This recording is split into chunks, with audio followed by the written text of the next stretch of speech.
इसी बीच एक बड़ी खबर मिल रही है। उत्तर प्रदेश की सियासत से दिया है। कन्नौज से सांसद बने हैं अखिलेश यादव। विधानसभा अध्यक्ष को उन्होंने इस्तीफा भेजा है। नेता प्रतिपक्ष भी है।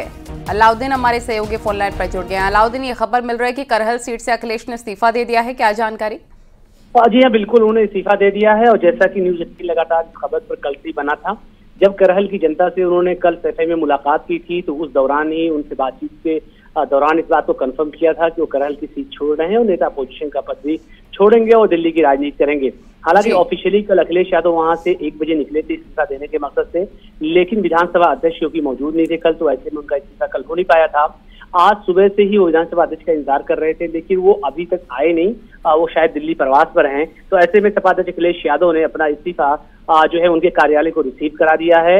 यानी कि उन्होंने अपने दोनों पदों से, यानी करहल विधानसभा में सदस्य पद से इस्तीफा दिया, साथ ही नेता अपोजिशन पद से भी। ठीक है अलाउद्दीन, आप बने रहिएगा हमारे साथ। और इसी बीच एक और बड़ी खबर अपने दर्शकों को बता दें। अवधेश प्रसाद का एमएलए पद से इस्तीफा। विधानसभा स्पीकर को इस्तीफा भेजा गया है। सांसद बनने के बाद विधायक पद छोड़ दिया। फैजाबाद से एसपी के सांसद चुने गए हैं। मिल्कीपुर विधानसभा से चुने गए थे विधायक।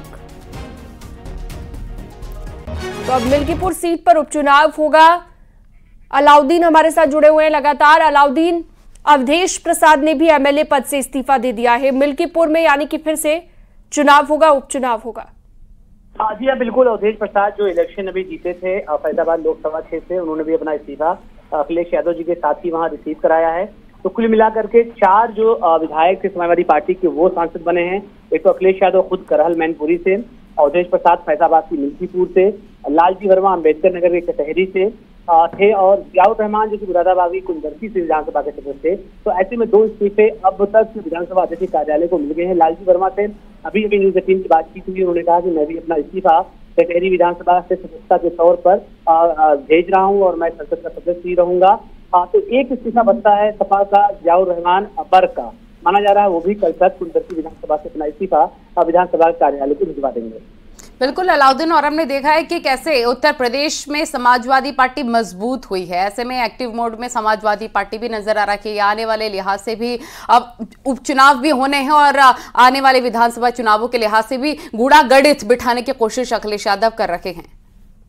जी बिल्कुल। अब जिस फार्मूले पे वो चले हैं, कल न्यूज 18 ने उनसे जब इंटरव्यू करा तो उन्होंने साफ तौर से बोला कि हम उसी फार्मूले पे चलेंगे, यानी पीडीए के फार्मूले पर। और उनके जो विधानसभा के जो सदस्य जो तमाम सांसद बने हैं वो इस्तीफा देके दिल्ली का रुख करेंगे और बाई इलेक्शंस के लिए वो बिल्कुल पूरी तरह से तैयार हैं। और उन्होंने साफ तौर से इस बात को कहा और माना कि आने वाले दिनों में वो बाई इलेक्शन के लिए अपने लोगों को अभी से ही लगने के लिए कहेंगे और इस बात की तरफ भी इशारा करेंगे कि तैयारियां अभी से ही मुकम्मल रखें, क्योंकि करीब 9 तो विधानसभा, एक विधान परिषद है जिसमें चुनाव होना है, जिसमें अखिलेश यादव, अवधेश प्रसाद, लालजी वर्मा, जियाउर रहमान बर्क, जिनका 4 लोगों का नाम किया। इसके बाद बीजेपी के अनूप वाल्मीकि हैं, अतुल गर्ग जो गाजियाबाद से हैं, फूलपुर से प्रवीण पटेल हैं, मीरापुर से रालोद की चंदन पटेल हैं, जो चंदन चौहान है। ठीक है अलाउद्दीन, आप बने रहिएगा हमारे साथ। फखरुल हसन जी भी हमारे साथ जुड़ गए हैं, समाजवादी पार्टी के प्रवक्ता। फखरुल जी, स्वागत है न्यूज 18 पर आपका। उत्तर प्रदेश में अब समाजवादी पार्टी की स्थिति पहले से बेहतर हो गई है। ऐसे में अब 2 और सीटें हो गई है जहां पर उपचुनाव होगा। करहल में भी दोबारा से चुनाव होगा, मिल्कीपुर सीट भी खाली हो गई है। देखिए, आदरणीय अखिलेश यादव जी वो आज विधानसभा की अपनी सदस्यता से इस्तीफा दे के वो विधान संसद में बनेंगे, जहां पे वो गरीब किसान मजदूर की अपनी पीडीए की जो आवाज है उसको बुलंद करने का काम करेंगे, उनके हक के लिए लड़ने का काम करेंगे। तो जहां तक बाई इलेक्शन की बात है कि उत्तर प्रदेश की बहुत सी सीटों पे बाई इलेक्शन होने हैं और उन पे जब चुनाव की घोषणा होगी तो समाजवादी पार्टी अपने पीडीए नारे पे, जिस नारे पे घोसी का विधानसभा उपचुनाव जीता था, लोकसभा का चुनाव जीता है, उसी नारे पे, उसी योजना से हम आगे बढ़ेंगे और अपने पीडीए को मजबूत करते हुए ये बाई इलेक्शन भी जीतेंगे।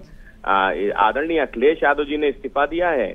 आदरणीय अखिलेश यादव जी देश की संसद में जो उत्तर प्रदेश का प्रतिनिधित्व करेंगे, देश के उन गरीब किसान मजदूर की बात करेंगे जिनकी हक की आवाज पिछले काफी समय से दबाई जा रही भारतीय जनता पार्टी के शासन में। किसानों के खिलाफ काले कानून लेके आए जा रहे हैं, नौजवानों को रोजगार नहीं मिल रहा है, बहुत से ऐसे मुद्दे जिन पे चर्चा नहीं हो पाई संसद में। अब संसद में विपक्ष मजबूत है, आदरणीय अखिलेश यादव जी की आवाज संसद में गूंजेगी। देश के किसान और मजदूर की आवाज वो संसद में बुलंद होगी, उनके हक के लिए लड़ने की आवाज वो संसद में मजबूत होगी। यानी कि फकरुल जी, जब समाजवादी पार्टी चुनाव लड़ रही थी, जब अखिलेश यादव अवधेश जी के लिए प्रचार प्रसार करने के लिए गए थे, तभी उन्होंने ये भविष्यवाणी कर दी थी कि अब आप विधायक नहीं, हालांकि वो चौक भी गए थे, उन्होंने कहा अब आप विधायक नहीं सांसद बनने वाले हैं, यानी कि भविष्यवाणी सच हुई। देखिए, समाजवादी पार्टी बहुत पहले से इस बात को कह रही थी कि इस बार समाजवादी पार्टी 2004 का जो अपना प्रदर्शन था उससे आगे निकल जाएगी।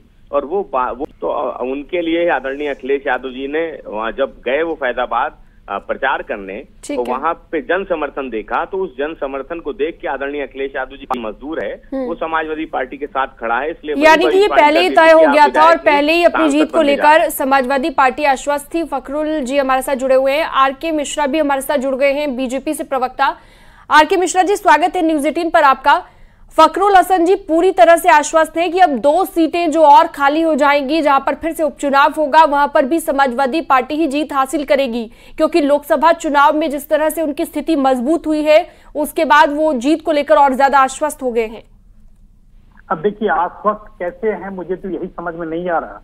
देखिए, ये अपना समाजवादी पार्टी का किस तरह से उनका अपना आकलन है और किस तरह से उनकी कैलकुलेशन है, ये तो वही समझ सकते हैं। लेकिन मुझे लगता है कि फैजाबाद की जनता, जहां से अवधेश प्रसाद जी ने इस्तीफा दिया है, वो सीट जैसे उपचुनाव के लिए खाली है।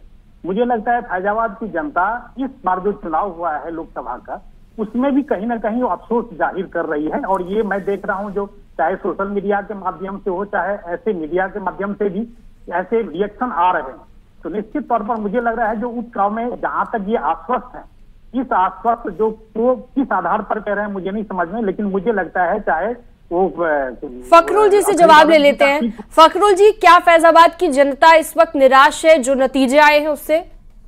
देखिए, सवाल ये है कि वो दोनों ही सीटें समाजवादी पार्टी के पास पहले भी थी विधानसभा, और हम लोकसभा भी जीत गए। तो भारतीय जनता पार्टी के मित्र जिस बात को कह रहे हैं, अरे साहब, आप अयोध्या वासियों को, आपके लोग, भारतीय जनता पार्टी से जुड़े हुए लोग, उनकी भाषा क्या है सोशल मीडिया पे, वो पूरा देश देख रहा है, दुनिया देख रही है, और आपको तो सबक सिखाएगी। अब इस बार की फैजाबाद और अयोध्या की जनता, जिन शब्दों का इस्तेमाल भारतीय जनता पार्टी के कार्यकर्ताओं ने अयोध्या वासियों के लिए, फैजाबाद वासियों के लिए किया है, वो पूरी दुनिया देख रही है। इसलिए आत्मचिंतन कीजिए, हार के बाद आत्मचिंतन किया जाता है, ये भाषा इस्तेमाल नहीं की जाती। बिल्कुल, आत्मचिंतन की जरूरत हर किसी को है। आप सभी का बहुत बहुत शुक्रिया, आप सभी जुड़े, वक्त देने के लिए। हमारे सहयोगी भी जुड़े थे, आपका भी बहुत बहुत शुक्रिया।